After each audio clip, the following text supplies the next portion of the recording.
Hello all. So आज आपण या विषयावर बोलणार आहोत. लग्न ही संकल्पना आपल्या समाजात चालणारी, जी प्रत्येक स्त्रीसाठी सारखी नसते. काहींसाठी आजही वरदान तर काहींसाठी श्राप ठरते. सो आपल्या कवितेचं नाव आहे लग्नाचा वाढदिवस.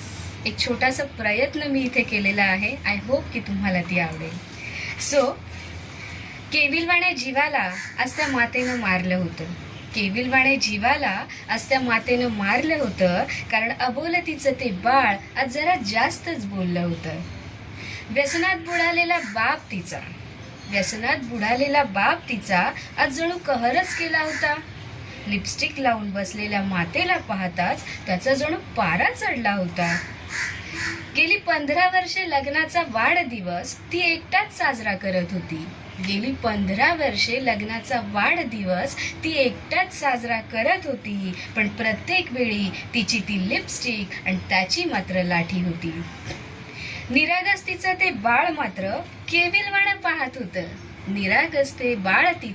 केविलवाणं पाहत होतं. सौंदर्याने माखलेल्या त्या मातेचं क्षणिक सुख त्याने जाणलं होतं.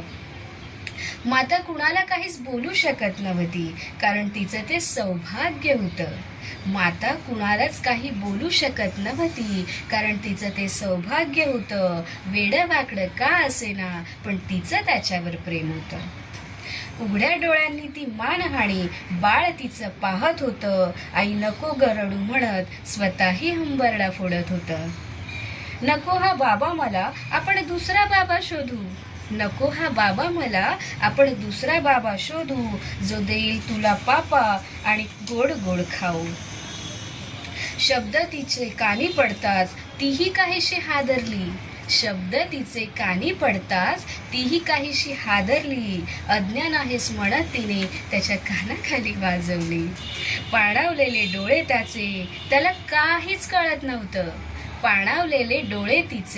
त्याला काहीच कळत नव्हतं. शेवटी न राहून मातेनं त्याला मिठीत कवटाळलं होतं. थँक्यू.